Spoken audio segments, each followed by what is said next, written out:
Hello, my beautiful people, and welcome to day 5 of 50 Shades of Shilamida. I am super excited to be doing this show with you guys. This week has been amazing. The feedback has been amazing.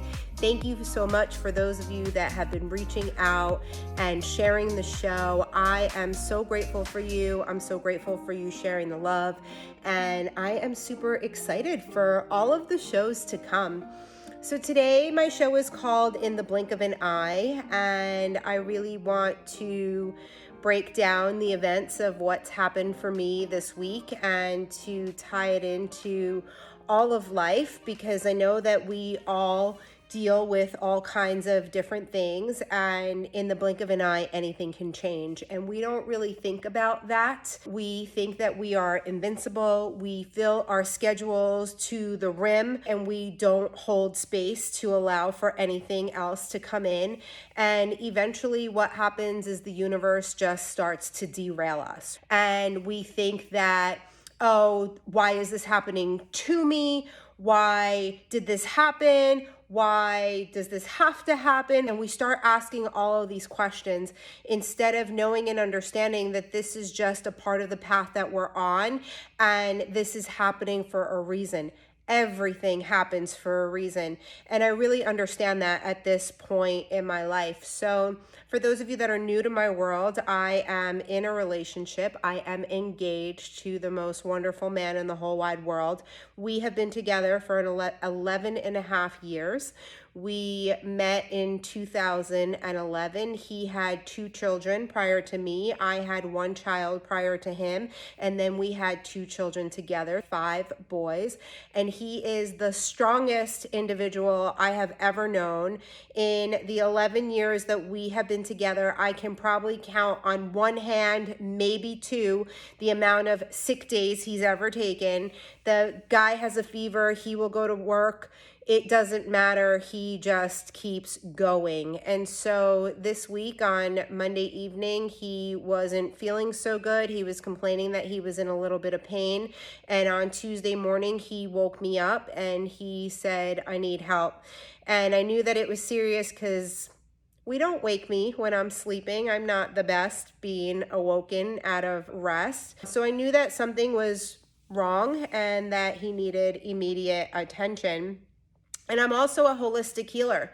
So I don't believe in running to a doctor for every single thing. I don't like taking antibiotics. I don't like anybody in my house taking them. It really has to be a near-death situation.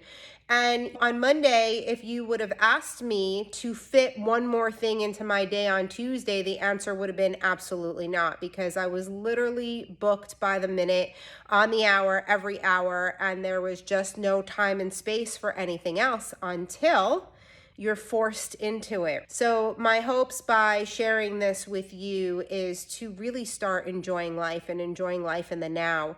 And if you are so busy that you can't get a minute in edgewise, then it's time to slow down. Because if you're not going to slow yourself down, the universe is going to slow it down for you.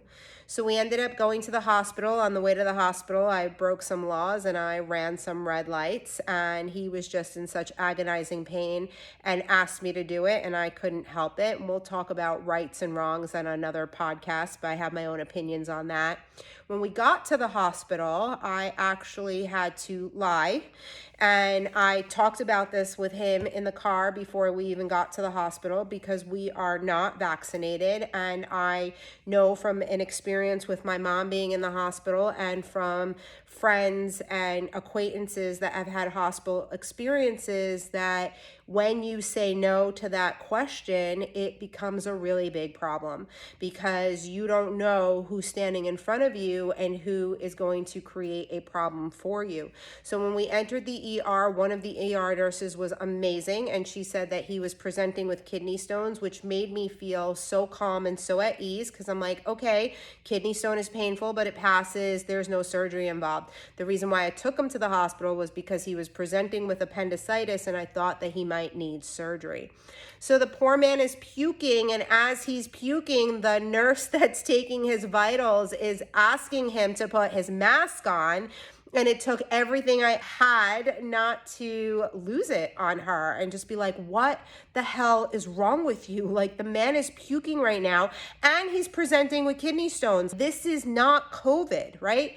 But whatever, we end up going into the emergency room, and literally they were 2 gurneys deep. It was so busy and so packed that at first I started to question myself and where I had brought him, because this wasn't the normal hospital that I would usually go to. We were told to go to this hospital by somebody that works with Ben, which is my fiance, and I trusted them because we're not in the medical world. And I know that the hospitals that I usually go to, the one has really strict COVID policies right now, so I was trying to avoid that one. And the other one, I happened to have a really bad surgery experience in, so I definitely did not want to take him there. And so we are in the ER and we are waiting very patiently, I might add. And before we got to the hospital in the car, I was helping him to breathe. I was reminding him to breathe, right? Because when we are in pain, or we are mad, or we are sad, or we are going through all of these emotions, we forget to use our breath. And breath work is the most important tool of all lifetime. You can have a therapist, you can have a personal trainer, you can have a coach, you can have all of the things. If you don't have your breath work in place, you are not going to survive most things, because the breath is what calms us, the breath is what evens us out, and the breath is what brings us back into our bodies. And on top of that, I told him to ask the angels for help. And in the interim, I was asking the angels for help. But the angels and the guides that are around us, we all have them, by the way. If this is your very first time hearing something like this, every single one of us came here with our own guides, right? If you are religious of some sort and you know about the archangels, are there for everybody.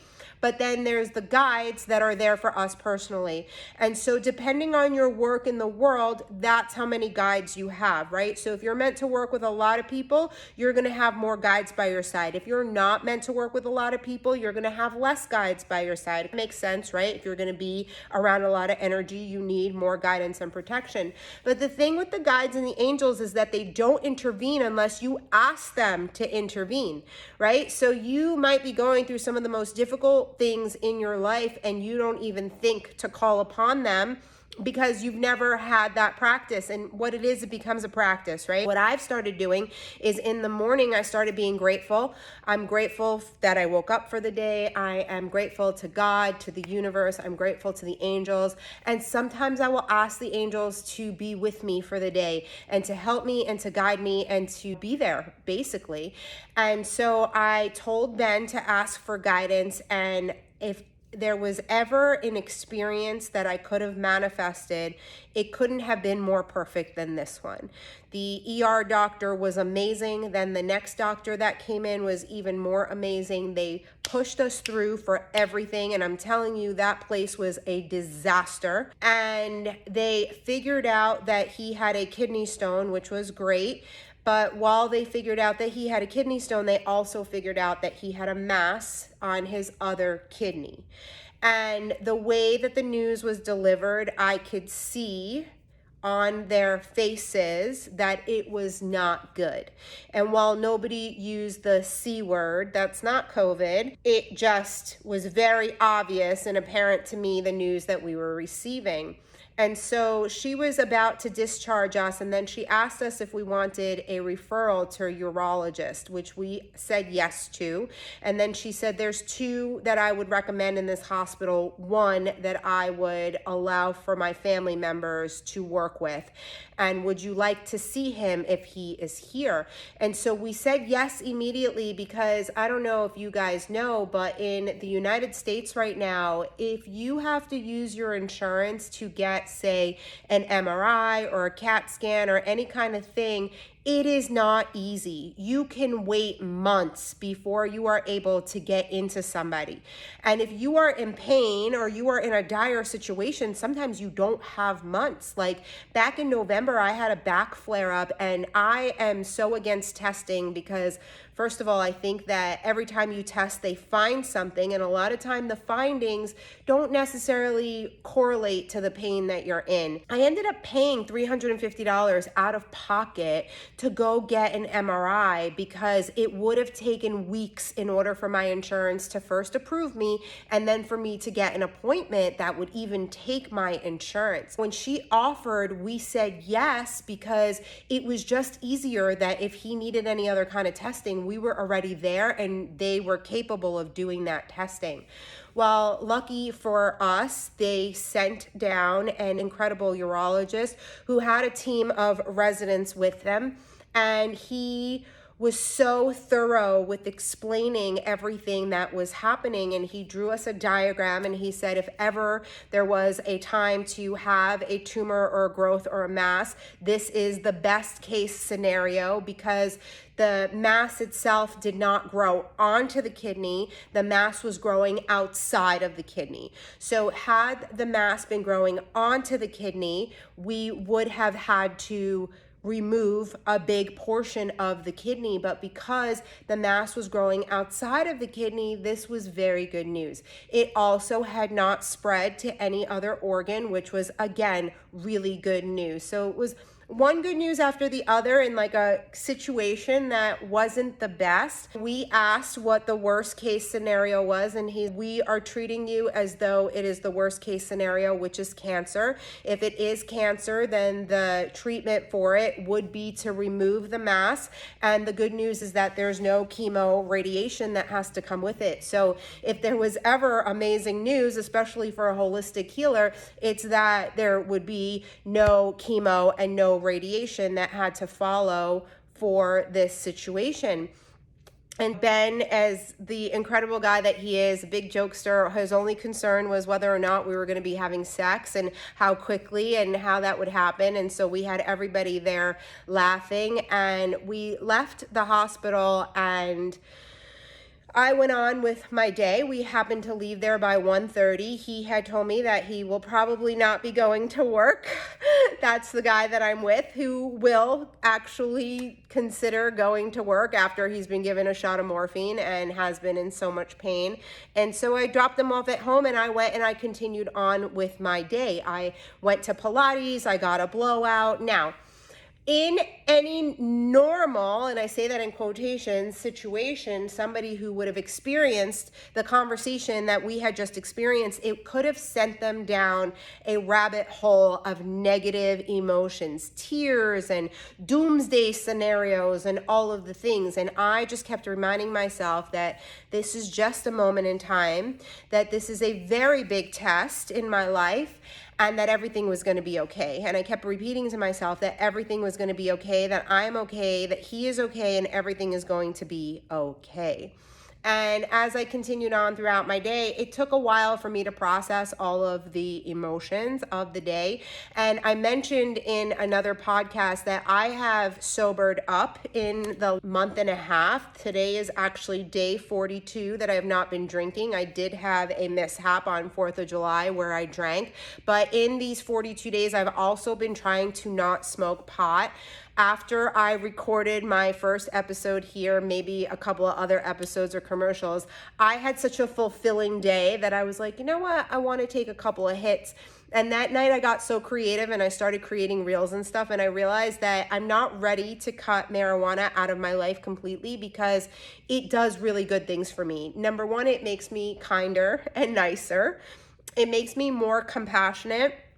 And it makes me super creative. Some of the businesses that I own were created because of, I just got a phone call and I just lost my train of thought.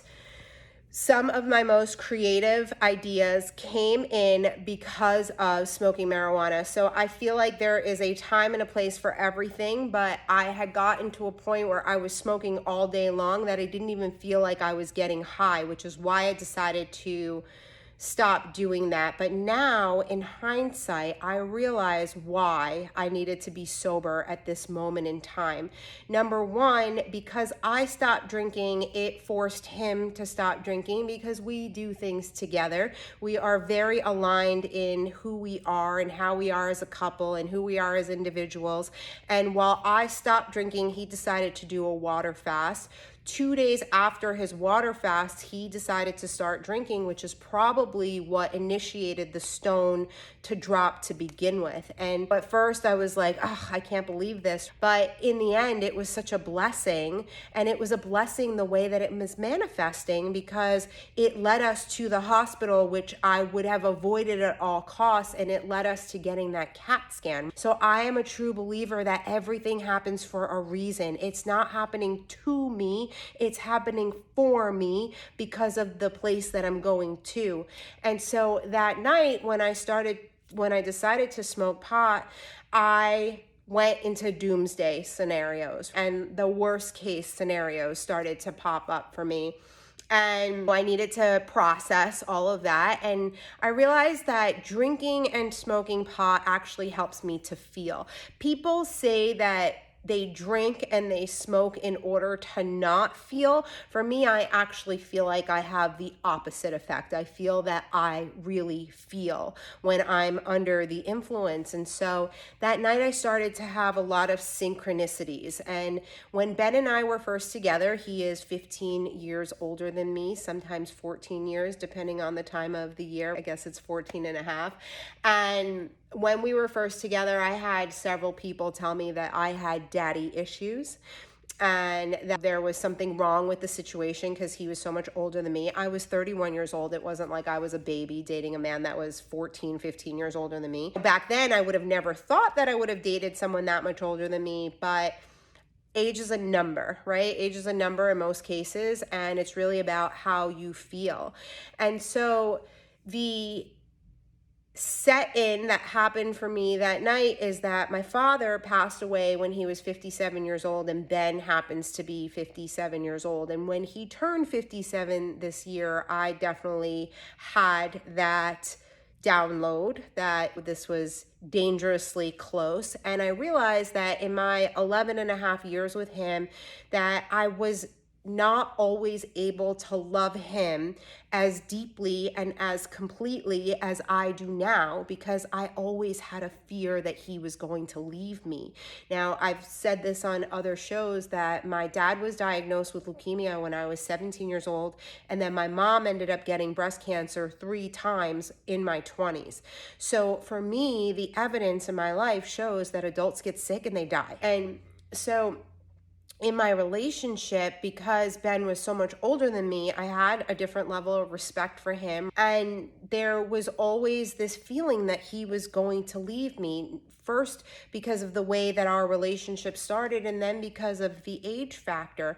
And what happened during COVID is I started to have this incredible trust. There was this incredible trust of surrender, that no matter what happens in this lifetime, I'm going to be able to handle it all. Because a lot of times in my gratitude, I'm grateful for strength, and then I'm put into situations where my strength is tested to the max. And so I've since stopped being grateful for strength. Sometimes I bring it back just to see what happens.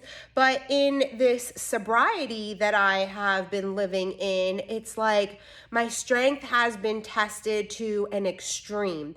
And for the first time in my life, I do not default into anxiety and panic.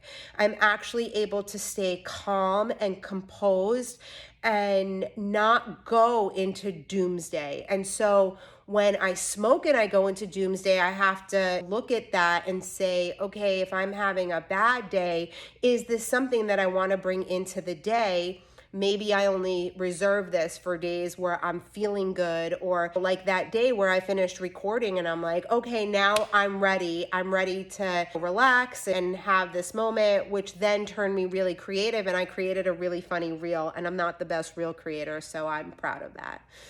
So today we had a follow-up with a second opinion, someone who is a functional holistic doctor. And while nobody says the word cancer, all arrows lead to that because of the size and the shape and all of the things. And we really won't know until it comes out. Ben is going for surgery on Tuesday, July 19th. So that's where the second synchronicity came in for me, that my father passed away on April 19th, all those years ago. And I realize now that this is just an incredible test in my life. It really is testing my strength to see how much can I possibly hold, because I am manifesting such big things in my life, and I want to be able to help the masses. Like, I don't want to just help one person a day, even though I'm so grateful and I'm so happy for the power of one. I want to be able to reach the masses with my messages and with my truths and with my inspiration, and to really make a ripple effect in this world. And in order to do that, I need to be able to hold a lot. I look at who I was when Ben and I first met, when I was on food stamps and I was a single mom, and I thought, wow, like my problems then were big problems, but my problems then were little teeny tiny problems in comparison to some of the stuff that we've lived through in our relationship. And the thing is that the problems don't get easier. Your emotional intelligence grows. And when your emotional intelligence grows, you're able to handle things on a much different level, because you realize that things aren't happening to you, they're happening for you because of what you've asked for in this life. So if you're living through something really hard right now, it's not a punishment for you. It's just testing you to see if you're ready for the next level. If you are dealing with somebody who's living through cancer or is really sick right now with something else, a lot of times it's not happening because that person is meant to suffer. It's happening because that person chose to be the beacon, right? It's like when somebody close to you gets sick, it's a really big wake-up call for everybody else around us. And I learned that at a very young age. When my mom had cancer, and I believe my dad had already passed away because I already had Mikey at the time, my first son, I had ended up at a yoga class the day before Thanksgiving, and it was just me and the instructor. And right, everything happens for a reason. In that one-to-one with her, I started to tell her that I was scared that my mom was going to die and all these things were happening, and why would she get cancer again? And she ended up telling me a story that they did a healing circle for someone who had got diagnosed with 5 types of cancers. And this was a healthy woman who never drank, never did drugs, never smoked a day in her life, and she ended up with 5 types of cancer. And you could look at this woman and you can victimize her and be like, oh, this poor thing, like, why would this happen to somebody? Why would something bad happen to somebody so good? But the truth is that a lot of times that people get sick, it's not because of them. It's because that's the path that they've chosen to guide the people around them. If you are a mother or a father, you have been chosen to guide the life that chose you, right? Your child actually chose you to be that parent. We actually chose our parents. And now for some of you, you might be like, Shil, you're fucking nuts. I would have never chosen that mother and that father if I had a choice. But the truth is that you did, because you wouldn't have made it to here, right? Had I not chosen my mother and my father and lived through the experience that I lived through, I would have never become an acupuncturist. I would have never become a holistic healer. I would have never questioned the things that I question now. Everything has led me to here, and now I'm so grateful. I actually left that hospital experience in gratitude, because it could have been so much worse. And while we're not through the thick of it yet, I know that he's gonna live forever. Like, I just know that we've already put it out there in the universe that we are going to go together. It is like something that we've talked about since day one, that he was gonna live over 100. And when I was younger, I had a psychic tell me that I was gonna live into my 80s.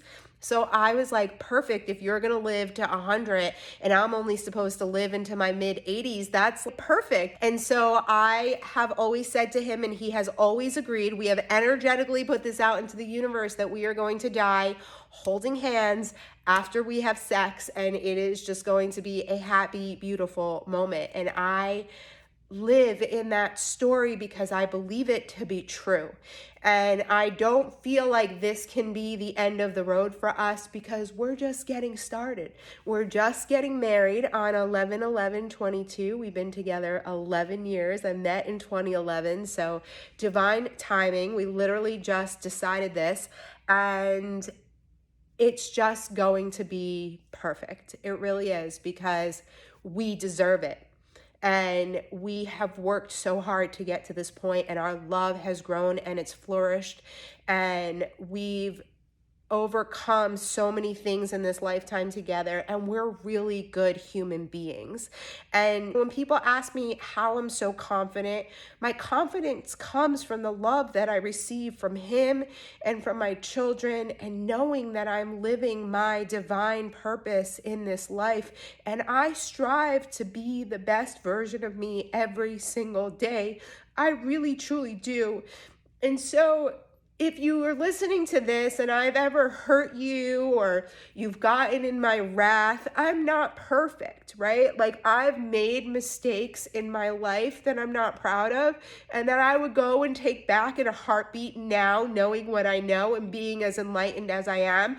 But it's also a part of the experience, and you can't be loved by everybody all the time, even though I strive for that. I really do, even though I know that I am a disruptor in this life and I trigger the hell out of people. But I know at the core that I really strive to be a good person, and I live in service for others, and my life is devoted to helping others live out their best life too. And so for that, I feel that I deserve all of the good things in this life, and I've earned them. And I try to lead the way for other people to live the same. That is my podcast for you today. In the blink of an eye, everything can shift and change. So make sure that you are living this life to its fullest.